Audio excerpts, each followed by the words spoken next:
ओम चंडिकाय नमो नमः। ओम दुर्गाय नमो नमः। आप सभी का सनातन धर्मसार चैनल पर बहुत बहुत स्वागत है। शारदीय नवरात्र की आप सभी भक्तों को अत्यंत हार्दिक शुभकामनाएं। आप सभी पर माता भगवती की कृपा सदा सर्वदा बनी रहे। नवरात्रि पर माँ दुर्गा के 9 रूपों की पूजा आराधना एवं सप्तशती का पाठ किया जाता है। आप हमारे इस चैनल पर भी प्रतिदिन नवरात्रि के 9 दिनों तक श्री दुर्गा सप्तशती के सभी पाठ सुन सकेंगे और साथ ही नवरात्रि के पूरे 9 दिन माँ दुर्गा के 9 स्वरूपों की कथाएं, स्तुतियां, मंत्र एवं उनकी पूजा विधि का भी श्रवण कर सकेंगे। तो यदि आप चैनल पर पहली बार आए हैं तो चैनल को अभी से सब्सक्राइब कर लें। तो चलिए श्री गणेश भगवान का हृदय से मनन करते हुए प्रारंभ करते हैं श्री दुर्गा सप्तशती के चौथे दिन के सभी अध्याय। मित्रों, जैसा कि आप सभी जानते होंगे कि नवरात्रि के चौथे दिन श्री दुर्गा सप्तशती के 5वें, 6ठे, 7वें और 8वें अध्याय का श्रवण किया जाता है। तो चलिए श्री गणेश भगवान का हृदय से मनन करते हुए श्री दुर्गा सप्तशती के 5वें अध्याय का पाठ प्रारंभ करते हैं। ओम श्री गणेशाय नमो नमः। ओम रणचंडिकाय नमो नमः। मित्रों, श्री दुर्गा सप्तशती के 5वें अध्याय में 129 श्लोकों में देवताओं द्वारा देवी की स्तुति, चंड-मुंड के मुख से अंबिका के रूप की प्रशंसा सुनकर शुंभ का उनके पास दूध भेजना और दूत का निराश लौटने का वर्णन है। महर्षि मेधा ने कहा, पूर्व काल में शुंभ निशुंभ नामक असुरों ने अपने बल के मत से इंद्र का त्रिलोकी का राज्य और यज्ञों के भाग छीन लिए और वह दोनों इसी प्रकार सूर्य, चंद्रमा, धर्मराज और वरुण के अधिकार भी छीनकर स्वयं ही उनका उपयोग करने लगे। वायु और अग्नि का कार्य भी वही करने लगे और इसके पश्चात उन्होंने जिन देवताओं का राज्य छीना था उनको अपने अपने स्थान से निकाल दिया। इस तरह से अधिकार छीने हुए दैत्यों तथा दैत्यों द्वारा निकाले हुए देवता अपराजिता देवी का स्मरण करने लगे कि देवी, हमको आपने वर दिया था कि मैं तुम्हारी संपूर्ण विपत्तियों को नष्ट करके तुम सभी की रक्षा करूंगी। ऐसा विचार कर सभी देवता हिमालय पर पहुंच गए और भगवती विष्णु माया की स्तुति करने लगे। देवताओं ने कहा, देवी को नमस्कार है, शिव को नमस्कार है, प्रकृति और भद्रा को नमस्कार है। हम लोग रौद्र नित्या और गौरी को नमस्कार करते हैं। ज्योत्स्नामयी, चंद्र रूपणी व सुख रूपा देवी को निरंतर नमस्कार है। शरणागतों का कल्याण करने वाली वृद्धि और सिद्धि रूपा देवी को हम बार बार नमस्कार करते हैं और नैर रीति राजाओं की लक्ष्मी तथा सवारणी को नमस्कार है। दुर्गा को दुर्ग स्थलों को पार करने वाली दुर्गपारा को, सारा सर्वकारिणी ख्याति कृष्ण और घुम्र देवी को सदैव नमस्कार है। अत्यंत सौम्य तथा अत्यंत रौद्र रूपा को हम नमस्कार करते हैं। उन्हें हमारा बारंबार प्रणाम है। जगत की आधारभूता कृति देवी को बार बार नमस्कार करते हैं। जिस देवी को प्राणी मात्र विष्णु माया कहते हैं उसको नमस्कार है, उसको नमस्कार है, उसको नमस्कार है। जो देवी संपूर्ण प्राणियों में चेतना कहलाती है उसको नमस्कार है, उसको नमस्कार है, उसको नमस्कार है। जो देवी संपूर्ण प्राणियों में बुद्धि रूप से स्थित है उसको नमस्कार है, उसको नमस्कार है, उसको नमस्कार है। जो देवी सब प्राणियों में निद्रा रूप से विराजमान है उसको नमस्कार है, उसको नमस्कार है, उसको नमस्कार है। जो देवी संपूर्ण प्राणियों में क्षुधा रूप से विराजमान है उसको नमस्कार है, उसको नमस्कार है, उसको नमस्कार है। जो देवी संपूर्ण प्राणियों में छाया रूप से स्थित है, उसको नमस्कार है। उसको नमस्कार है। उसको नमस्कार है। जो देवी सब प्राणियों में शक्ति रूप से स्थित है, उसको नमस्कार है। उसको नमस्कार है। उसको नमस्कार है। जो देवी संपूर्ण प्राणियों में तृष्णा रूप से स्थित है, उसको नमस्कार है। उसको नमस्कार है। उसको नमस्कार है। जो देवी सब प्राणियों में शांति रूप से स्थित है, उसको नमस्कार है। उसको नमस्कार है। उसको नमस्कार है। जो देवी सब प्राणियों में जाति रूप में स्थित है, उसको नमस्कार है। उसको नमस्कार है। उसको नमस्कार है। जो देवी सब प्राणियों में लज्जा रूप से स्थित है, उसको नमस्कार है। उसको नमस्कार है। उसको नमस्कार है। जो देवी संपूर्ण प्राणियों में श्रद्धा रूप से स्थित है, उसको नमस्कार है। उसको नमस्कार है। उसको नमस्कार है। जो देवी संपूर्ण प्राणियों में कांति रूप से स्थित है, जो देवी सब प्राणियों में लक्ष्मी रूप से स्थित है, उसको नमस्कार है। उसको नमस्कार है। उसको नमस्कार है। जो देवी संपूर्ण प्राणियों में वृत्ति रूप से स्थित है, उसको नमस्कार है। उसको नमस्कार है। उसको नमस्कार है। जो देवी सब प्राणियों में स्मृति रूप से विराजमान है, उसको नमस्कार है। उसको नमस्कार है। उसको नमस्कार है।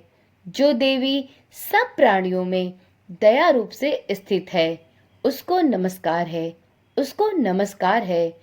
जो देवी सब प्राणियों में तुष्टि रूप से स्थित है, उसको नमस्कार है। उसको नमस्कार है। उसको नमस्कार है। जो देवी संपूर्ण प्राणियों में मातृ रूप से स्थित है, उसको नमस्कार है। उसको नमस्कार है। उसको नमस्कार है। जो देवी संपूर्ण प्राणियों में भांति रूप से स्थित है, उसको नमस्कार है। उसको नमस्कार है। उसको नमस्कार है। जो देवी संपूर्ण प्राणियों में नित्य व्याप्त रहती है, उसको नमस्कार है। उसको नमस्कार है। उसको नमस्कार है। जो देवी चैतन्य रूप से इस संपूर्ण संसार को व्याप्त करके स्थित है, उसको नमस्कार है। उसको नमस्कार है। उसको नमस्कार है। पूर्व काल में देवताओं ने अपने अभिष्ट फल पाने के लिए जिसकी स्तुति की है और देवराज इंद्र ने बहुत दिनों तक जिसका सेवन किया है, वह कल्याण की साधना भूता ईश्वरी हमारा कल्याण और मंगल करे तथा सारी विपत्तियों को नष्ट कर डाले।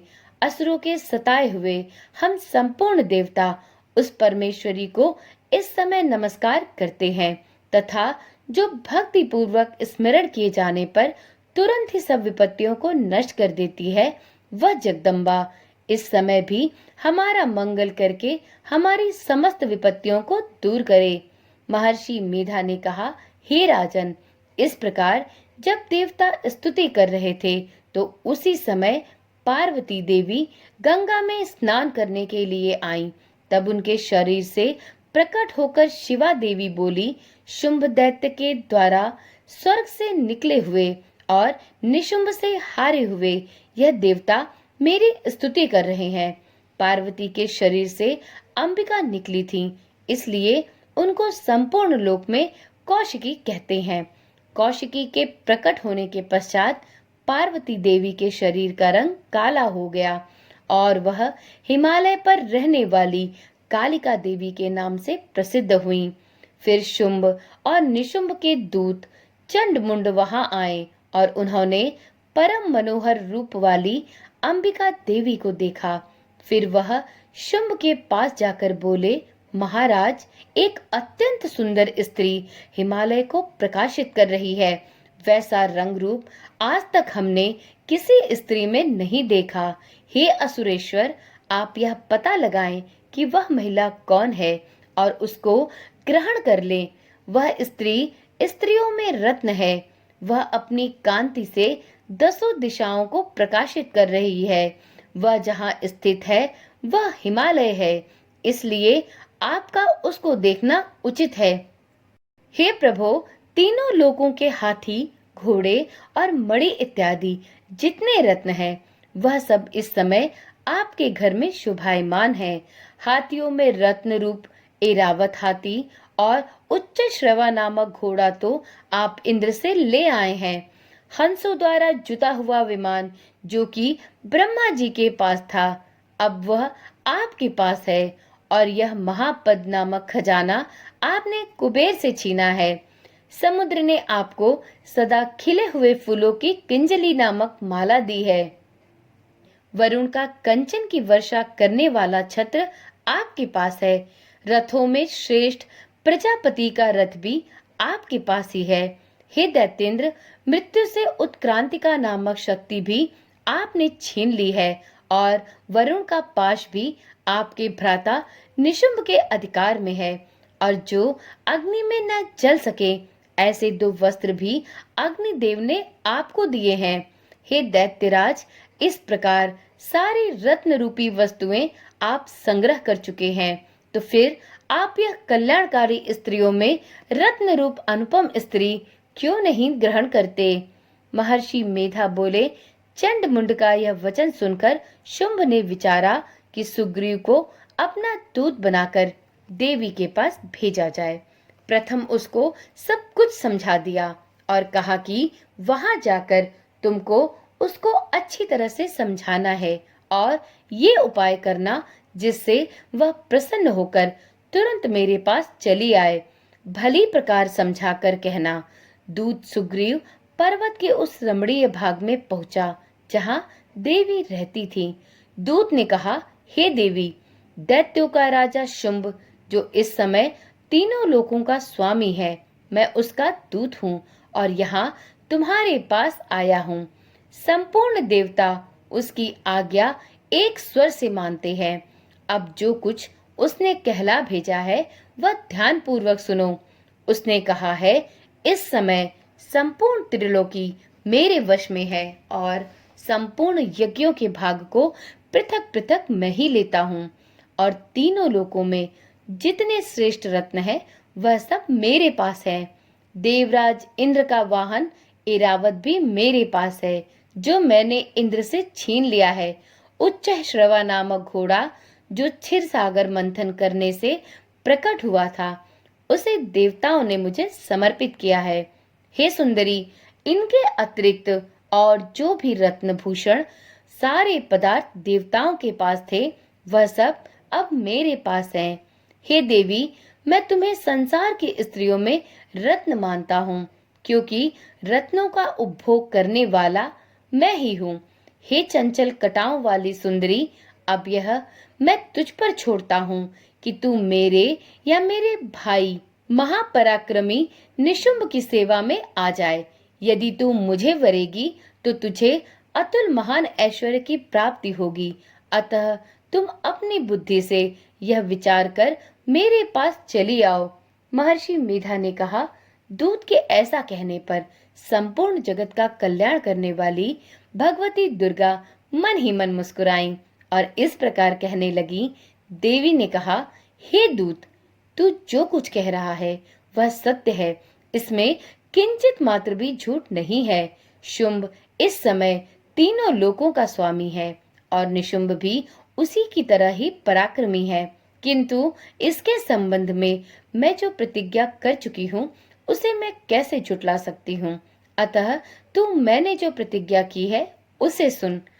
जो मुझे युद्ध में जीत लेगा और मेरे अभिमान को खंडित करेगा तथा बल में मेरे समान होगा, वही मेरा स्वामी होगा।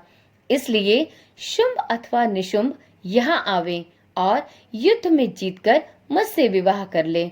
इसमें भला देर की क्या आवश्यकता है?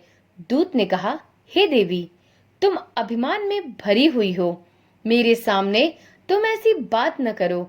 इस त्रिलोकी में मुझे तो कोई ऐसा दिखाई नहीं देता जो कि शुंभ और निशुंभ के सामने ठहर सके। हे देवी, जब अन्य देवताओं में से कोई शुंभ एवं निशुंभ के समान युद्ध में ठहर नहीं सकता, तो तुम जैसी स्त्री उनके सामने रणभूमि में कैसे ठहर सकोगी? जिन शुंभ आदि असुरों के सामने इंद्र आदि देवता नहीं ठहर सके, तो फिर तुम अकेली स्त्री उनके समक्ष कैसे ठहर सकोगी? अतः तुम मेरा कहना मानकर उनके पास चली जाओ, नहीं तो जब वह तुम्हें केश पकड़कर घसीटते हुए ले जाएंगे तो तुम्हारा संपूर्ण गौरव नष्ट हो जाएगा। इसलिए मेरी बात मान लो। देवी ने कहा, जो कुछ तुमने कहा ठीक है। शुंभ और निशुंभ बड़े बलवान हैं, लेकिन मैं क्या कर सकती हूँ, क्योंकि मैं बिना विचारे प्रतिज्ञा कर चुकी हूँ। इसलिए तुम जाओ और मैंने जो कुछ भी कहा है वह सब आदर पूर्वक असुरेंद्र से कह दो। इसके पश्चात जो वह उचित समझे वही करें। इस प्रकार श्री दुर्गा सप्तशती का 5वां अध्याय संपूर्ण हुआ। तो एक बार प्रेम से बोलिए, माता भगवती की जय हो, माता रणचंडिका की जय हो, माता महिषासुर मर्दिनी की जय हो। अब सुनते हैं श्री दुर्गा सप्तशती का 6वां अध्याय। अध्याय 6 में धूम्रलोचन वध का वर्णन किया गया है। महर्षि मेधा ने कहा, देवी की बात सुनकर दूत क्रोध में भरा हुआ वहां से असुरेंद्र के पास पहुंचा और सारा वृतांत उसे कह सुनाया। दूत की बात सुन असुरेंद्र के क्रोध का पारावार न रहा और उसने अपने सेनापति धूम्रलोचन से कहा, धूम्रलोचन, तुम अपनी सेना सहित शीघ्र वहां जाओ और उस दुष्टा के केशों को पकड़कर उसे घसीटते हुए यहाँ ले आओ। यदि उसकी रक्षा के लिए कोई दूसरा खड़ा हो, चाहे वह देवता, यक्ष अथवा गंधर्व ही क्यों न हो, उसको तुम अवश्य मार डालना। महर्षि मेधा ने कहा, शुंभ के इस प्रकार आज्ञा देने पर धूम्रलोचन 60,000 राक्षसों की सेना को साथ लेकर वहां पहुंचा और देवी को देख ललकार कर कहने लगा, अरे तू अभी शुंभ और निशुंभ के पास चल। यदि तू प्रसन्नता पूर्वक मेरे साथ न चलेगी तो मैं तेरे केशों को पकड़कर घसीटता हुआ तुझे ले चलूंगा। देवी बोली, असुरेंद्र का भेजा हुआ तेरे जैसा बलवान यदि बलपूर्वक मुझे ले जाएगा तो ऐसी दशा में मैं तुम्हारा कर ही क्या सकती हूँ। महर्षि मेधा ने कहा। ऐसा कहने पर धूम्रलोचन उसकी ओर लपका, किंतु देवी ने उसे अपनी हुंकार से ही भस्म कर डाला। यह देखकर असुर सेना क्रुद्ध होकर देवी की ओर बढ़ी, परंतु अंबिका ने उन पर तीखे बाणों, शक्तियों तथा फरसों की वर्षा आरंभ कर दी। इतने में देवी का वाहन भी अपनी ग्रीवा के बालों को झटकता हुआ और बड़ा भारी शब्द करता हुआ असुर सेना में कूद पड़ा। उसने कई असुर अपने पंजों से, कई अपने जबड़ों से और कई को धरती पर पटककर अपनी दाढ़ों से घायल करके मार डाला। उसने कई असुरों के अपने नख से पेट फाड़ डाले और कई असुरों का तो केवल थप्पड़ मारकर ही सिर धड़ से अलग कर दिया। कई असुरों की भुजाएं और सिर तोड़ डाले और गर्दन के बालों को हिलाते हुए उसने कई असुरों को पकड़कर उनके पेट फाड़कर उनका रक्त पी डाला। इस प्रकार देवी के उस महाबलवान सिंह ने क्षण भर में ही असुर सेना को समाप्त कर दिया। शुंभ ने जब यह सुना कि देवी ने धूम्रलोचन असुर को मार डाला है और उसके सिंह ने सारी सेना का संहार कर डाला, तब उसको बहुत क्रोध आया। उसके मारे क्रोध के होठ फड़कने लगे और उसने चंड तथा मुंड नामक महाअसुरों को आज्ञा दी, हे चंड, हे मुंड, तुम अपने साथ एक बड़ी सेना लेकर वहां जाओ और उस देवी के बाल पकड़कर उसे घसीटते हुए बांधकर तुरंत यहाँ ले आओ। यदि उसको यहाँ लाने में किसी प्रकार का संदेह हो तो अपनी सेना सहित उससे लड़ते हुए उसको मार डालो और जब वह दुष्टा और उसका सिंह दोनों मारे जावे तब भी उसको बांधकर यहाँ ले आना। श्री दुर्गा सप्तशती का छठा अध्याय संपूर्ण हुआ। तो एक बार प्रेम से बोलिए, माँ रणचंडिका की जय हो, माँ महिषासुर मर्दिनी की जय हो। वीडियो में आगे सुनते हैं श्री दुर्गा सप्तशती का 7वां अध्याय। मित्रों, आप सभी से यह विनम्र निवेदन है कि इन कथाओं को बीच में अधूरा ना छोड़े, इन कथाओं को पूरा सुने। यदि आप इन कथाओं को बीच में ही रोकते हैं तो इससे माता भगवती का अपमान होता है। ओम रणचंडिकाय नमो नमः। ओम दुर्गाय नमो नमः। अध्याय 7 में 27 श्लोकों में माँ दुर्गा द्वारा चंड मुंड दैत्यों के संहार का वर्णन है। महर्षि मेधा ने कहा, दैत्यराज की आज्ञा पाकर चंड और मुंड चतुरंगनी सेना को साथ लेकर हथियार उठाए हुए देवी से लड़ने के लिए चल दिए। हिमालय पर्वत पर पहुंचकर उन्होंने मुस्कुराती हुई देवी जो सिंह पर बैठी हुई थी उनको देखा। जब असुर उनको पकड़ने के लिए तलवारें लेकर उनकी ओर बढ़े तब अंबिका को उन पर बड़ा क्रोध आया और मारे क्रोध के उनका मुख काला पड़ गया, उनकी भ्रिकुटियां चढ़ गई और उनके ललाट में से अत्यंत भयंकर तथा अत्यंत विस्तृत मुख वाली लाल आंखों वाली काली प्रकट हुई, जो कि अपने हाथों में तलवार और पाश लिए हुए थी। वह विचित्र खड्ग धारण किए हुए थी तथा चीते के चर्म की साड़ी एवं नरमुंडों की माला पहन रखी थी। उसका मांस सूखा हुआ था और शरीर केवल हड्डियों का ढांचा था, और जो भयंकर शब्द से दिशाओं को पूर्ण कर रही थी वह असुर सेना पर टूट पड़ी और दैत्यों का भक्षण करने लगी। वह पार्श्व राक्षसों, अंकुशधारी महावतों, हाथियों पर सवार योद्धाओं और घंटा सहित हाथियों को एक हाथ से पकड़ पकड़कर अपने मुंह में डाल रही थी, और इसी प्रकार वह घोड़ों, रथों, सारथियों व रथों में बैठे हुए सैनिकों को मुंह में डालकर भयानक रूप से चबा रही थी। किसी के केश पकड़कर, किसी को पैरों से दबाकर और किसी दैत्य को छाती से मसलकर मार रही थी। वह दैत्य के छोड़े हुए बड़े बड़े अस्त्र शस्त्रों को मुंह में पकड़कर और क्रोध में भर उनको दांतों में पीस रही थी। उसने कई बड़े बड़े असुर भक्षण कर डाले, कितनों को रौंद डाला और कितने उनकी मार के मारे भाग गए। कितनों को उसने तलवार से मार डाला, कितनों को अपने दांतों से समाप्त कर दिया, और इस प्रकार से देवी ने क्षण भर में संपूर्ण दैत्य सेना को नष्ट कर दिया। यह देख महापराक्रमी चंड काली देवी की ओर लपका और मुंड ने भी देवी पर अपने भयानक बाणों की वर्षा आरंभ कर दी और अपने हजारों चक्र उस पर छोड़े। उस समय वह चमकते हुए बाण एवं चक्र देवी के मुख में प्रविष्ट हुए इस प्रकार दिख रहे थे जैसे मानो बहुत से सूर्य मेघों की घटा में प्रविष्ट हो रहे हों।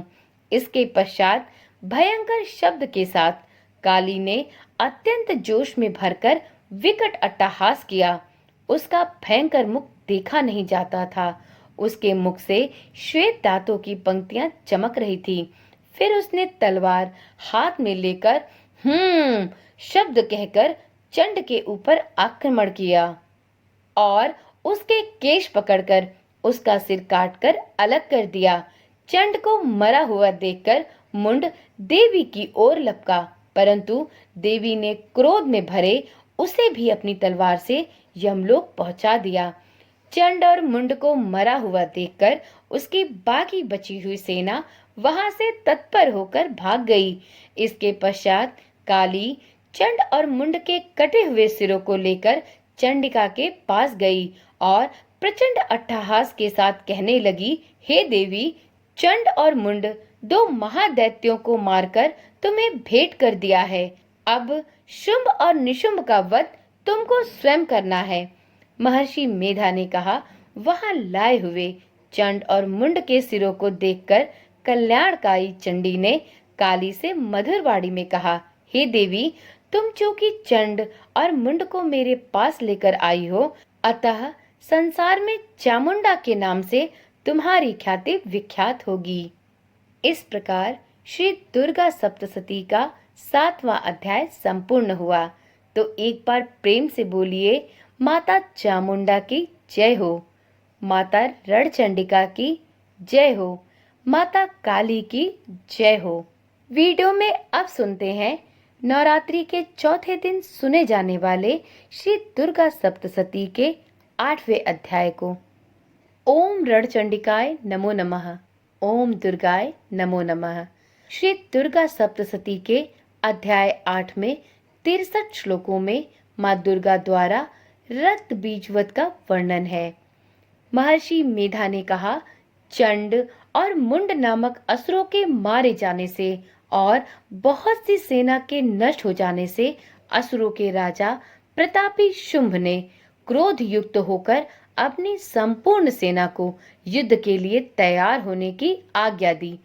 उसने कहा, अब उदययुध नामक 86 असुर सेनापति अपनी सेनाओं के साथ युद्ध के लिए जाएं और कंबु नामक 84 सेनापति भी युद्ध के लिए जाएं और कोटि वीर्य नामक 50 सेनापति और धौम्रकुल नाम के 100 सेनापति प्रस्थान करें। कालक, दोहित, मौर्य और कालकेय यह दैत्य भी मेरी आज्ञा से सचकर युद्ध के लिए कूच करें। भयानक शासन करने वाला असुरों का स्वामी शुंभ इस प्रकार आज्ञा देकर बहुत बड़ी सेना के साथ युद्ध के लिए चल दिया। उसकी सेना को अपनी ओर आता देखकर चंडिका ने अपने धनुष की टंकार से पृथ्वी और आकाश के बीच का भाग गुजा दिया। हे राजन, इसके पश्चात देवी के सिंह ने दहाड़ना आरंभ कर दिया और अंबिका के घंटे के शब्दों ने उस ध्वनि को और भी बढ़ा दिया। धनुष की टंकार, शेर की दहाड़ और घंटे के शब्द से पृथ्वी और आकाश के बीच का भाग गूंज उठा और इसके साथ ही देवी ने अपने मुख को और भी भयानक बना लिया। ऐसे भयंकर शब्द को सुनकर राक्षसी सेना ने देवी तथा सिंह को चारों ओर से घेर लिया। हे राजन, उस समय दैत्यों के नाश के लिए और देवताओं के हित के लिए ब्रह्मा, शिव, कार्तिकेय, विष्णु तथा इंद्र आदि देवों की शक्तियां जो अत्यंत पराक्रम और बल से संपन्न थीं, उनके शरीर से निकलकर उसी रूप में चंडिका देवी के पास गईं। जिस देवता का जैसा रूप था, जैसे आभूषण थे और जैसा वाहन था, वैसा ही रूप, आभूषण और वाहन लेकर उन देवताओं की शक्तियां दैत्यों से युद्ध करने के लिए तत्पर हुईं। हंसयुक्त विमान में बैठकर और रुद्राक्ष की माला तथा कमंडलू धारण करके ब्रह्मा जी की शक्ति आई। वृषभ पर सवार होकर, हाथ में त्रिशूल लेकर, महानाग का कंकड़ पहनकर और चंद्र रेखा से भूषित होकर भगवान शंकर की शक्ति महेश्वरी आई और मोर पर आरूढ़ होकर हाथ में शक्ति लिए दैत्यों से युद्ध करने के लिए कार्तिकेय जी की शक्ति उन्हीं का रूप धारण करके आई। भगवान विष्णु की शक्ति गरुड़ पर सवार होकर शंख, चक्र, श्रांग गदा, धनुष तथा खड्ग हाथ में लिए हुए आई। श्री हरि की शक्ति वाराही वाराह का शरीर धारण करके आई और नरसिंह के समान शरीर धारण करके उनकी शक्ति नरसिंही भी आई। उसकी गर्दन के झटकों से आकाश के तारे टूट पड़ते थे और इसी प्रकार देवराज इंद्र की शक्ति ऐन्द्री भी ऐरावत के ऊपर सवार होकर आई। पश्चात इन देव शक्तियों से घिरे हुए भगवान शंकर ने चंडिका से कहा, मेरी प्रसन्नता के लिए तुम शीघ्र ही इन असुरों को मार डालो। इसके पश्चात देवी के शरीर में से अत्यंत उग्र रूप वाली और सैकड़ों गीदड़ियों के समान आवाज करने वाली चंडिका शक्ति प्रकट हुई। उस अपराजिता देवी ने धूमिल जटा वाले भगवान श्री शंकर जी से कहा, हे प्रभु, आप मेरी ओर से दूत बनकर शुंभ और निशुंभ के पास जाइए और उन अत्यंत गर्वीले दैत्यों से कहिए तथा उनके अतिरिक्त और भी जो दैत्य वहां युद्ध के लिए उपस्थित हों, उन सभी से कहिए, जो तुम्हें अपने जीवित रहने की इच्छा हो तो त्रिलोकी का राज्य इंद्र को दे दो। देवताओं को उनका यज्ञ भाग मिलना आरंभ हो जाए और तुम पाताल को लौट जाओ। किंतु यदि बल के गर्व से तुम्हारी लड़ने की इच्छा हो तो फिर आ जाओ। तुम्हारे मांस से मेरी योगिनियां तृप्त होंगी। चूंकि उस देवी ने भगवान शंकर को दूत के कार्य में नियुक्त किया था, इसलिए वह संसार में शिवदूती के नाम से विख्यात हुई।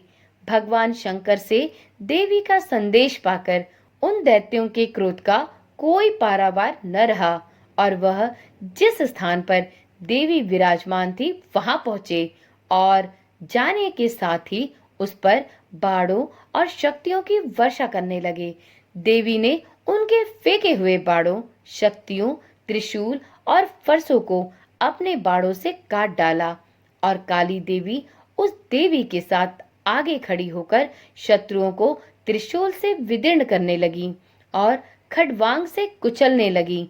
ब्राह्मणी जिस तरफ दौड़ती थी उसी तरफ अपने कमंडलू का जल छिड़ककर दैत्यों के वीर्य एवं बल को नष्ट कर देती थी। इसी प्रकार माहेश्वरी त्रिशूल से, वैष्णवी चक्र से और अत्यंत कोप वाली कौमारी शक्ति द्वारा असुरों को मार रही थी और ऐन्द्री के बाजू के प्रहार से सैकड़ों दैत्य रक्त की नदियां बहाते हुए पृथ्वी पर सो गए। वाराही ने कितने ही राक्षसों को अपनी थुथुन द्वारा मृत्यु के घाट उतार दिया। दाढ़ों के अग्रभाग से कितने ही राक्षसों की छाती को चीर डाला और चक्र की चोट से कितनों को ही विदीर्ण करके धरती पर डाल दिया। बड़े बड़े राक्षसों को नारसिंगी अपने नखों से विदीर्ण करके भक्षण कर रही थी और सिंहनाद से चारों दिशाओं को गुंजाती हुई रणभूमि में विचर रही थी। शिवदूती के प्रचंड अट्टहास से कितने ही दैत्य भयभीत होकर पृथ्वी पर गिर पड़े और उनके गिरते ही वह उनको भक्षण कर गई। इस तरह क्रोध में भरे हुए मातृगणों द्वारा नाना प्रकार के उपायों से बड़े बड़े असुरों को मरते हुए देखकर राक्षसी सेना भाग खड़ी हुई और उनको इस प्रकार भागता देखकर रक्त बीज नामक महापराक्रमी राक्षस क्रोध में भरकर युद्ध के लिए आगे बढ़ा। उसके शरीर से रक्त की बूंदें पृथ्वी पर जैसे ही गिरती थी, तुरंत वैसे ही शरीर वाला तथा वैसा ही बलवान दैत्य पृथ्वी से उत्पन्न हो जाता था। रक्त बीज गदा हाथ में लेकर ऐन्द्री के साथ युद्ध करने लगा। जब ऐन्द्र शक्ति ने अपने वज्र से उसको मारा तो घायल होने के कारण उसके शरीर से बहुत सा रक्त बहने लगा और उसकी प्रत्येक बूंद से उसके समान ही बलवान तथा महापराक्रमी अनेक दैत्य भयंकर रूप से प्रकट हो गए। वह सब के सब दैत्य बीज के समान ही बलवान तेज वाले थे। वह भी भयंकर अस्त्र शस्त्र लेकर देवियों के साथ लड़ने लगे। जब ऐन्द्री के वज्र प्रहार से उसके मस्तक पर चोट लगी और रक्त बहने लगा तो उसमें से हजारों ही पुरुष उत्पन्न हो गए। वैष्णवी ने चक्र से और ऐन्द्री ने गदा से रक्त बीज को चोट पहुंचाई और वैष्णवी के चक्र से घायल होने पर उसके शरीर से जो रक्त बहा उससे हजारों महाअसुर उत्पन्न हुए, जिनके द्वारा यह जगत व्याप्त हो गया। कौमारी ने शक्ति से, वाराही ने खड्ग से और माहेश्वरी ने त्रिशूल से उसको घायल किया। इस प्रकार क्रोध में भरकर उस महादैत्य ने सब मातृ शक्तियों पर पृथक पृथक गदा से प्रहार किया और माताओं ने शक्ति तथा शूल इत्यादि से उसको बार बार घायल किया। उससे सैकड़ों महादैत्य उत्पन्न हुए और इस प्रकार उस रक्त बीज के रुधिर से उत्पन्न हुए असुरों से संपूर्ण जगत व्याप्त हो गया, जिससे देवताओं को भय हुआ। देवताओं को भयभीत देखकर चंडिका ने काली से कहा, हे चामुंडे, अपने मुख को बड़ा करो और मेरे शस्त्राघात से उत्पन्न हुए रक्त बिंदुओं तथा रक्त बिंदुओं से उत्पन्न हुए महाअसुरों को तुम अपने इस मुख से भक्षण करती जाओ। इस प्रकार रक्त बिंदुओं से उत्पन्न हुए महादैत्यों को भक्षण करती हुई तुम रणभूमि में विचरो। इस प्रकार रक्त छिड़ होने से यह दैत्य नष्ट हो जाएगा। तुम्हारे भक्षण करने के कारण अन्य दैत्य उत्पन्न नहीं होंगे। काली से इस प्रकार कहकर चंडिका देवी ने रक्त बीज पर अपने त्रिशूल से प्रहार किया और काली देवी ने अपने मुख से उसका रक्त पी लिया। जब उसने गदा से चंडिका पर प्रहार किया, प्रहार से चंडिका को तनिक भी कष्ट न हुआ, किंतु रक्त बीज के शरीर से बहुत सा रक्त बहने लगा। लेकिन उसके गिरने के साथ ही काली ने उसको अपने मुख में ले लिया। काली के मुख में उस रक्त से जो असुर उत्पन्न हुए, उनको उसने भक्षण कर लिया और रक्त को पीती हुई तदंतर देवी ने रक्त बीज को, जिसका कि खून काली पी रही थी, चंडिका ने उस दैत्य को वज्र, बाण, खड्ग तथा रिष्टि इत्यादि से मार डाला। हे राजन, अनेक प्रकार के शस्त्रों से मारा हुआ और खून से वंचित वह महादैत्य रक्त बीज पृथ्वी पर गिर पड़ा। हे राजन, उसके गिरने से देवता अत्यंत प्रसन्न हुए और माताएं उन असुरों का रक्त पीने के पश्चात उद्धत होकर नृत्य करने लगी। श्री दुर्गा सप्तशती का 8वां अध्याय संपूर्ण हुआ। तो एक बार प्रेम से बोलिए, माता रणचंडिका की जय हो, माता भगवती की जय हो, माता काली की जय हो। माता भगवती सभी भक्तों पर अपनी कृपा दृष्टि बनाए रखे, सभी को संपूर्ण शक्ति एवं सामर्थ्य से परिपूर्ण करे। मित्रों, आज की वीडियो यहीं पर समाप्त करते हैं। कल मिलते हैं श्री दुर्गा सप्तशती के 5वें दिन पढ़े और सुने जाने वाले 9वें एवं 10वें अध्याय के साथ। माता भगवती की कृपा पाने के लिए इन कथाओं को अवश्य सुने और माता भगवती की कृपा के पात्र बने। तो चलिए कल मिलते हैं श्री दुर्गा सप्तशती के 9वें और 10वें अध्याय के साथ। तब तक के लिए ओम नमः शिवाय। जय श्री कृष्णा। राधे राधे।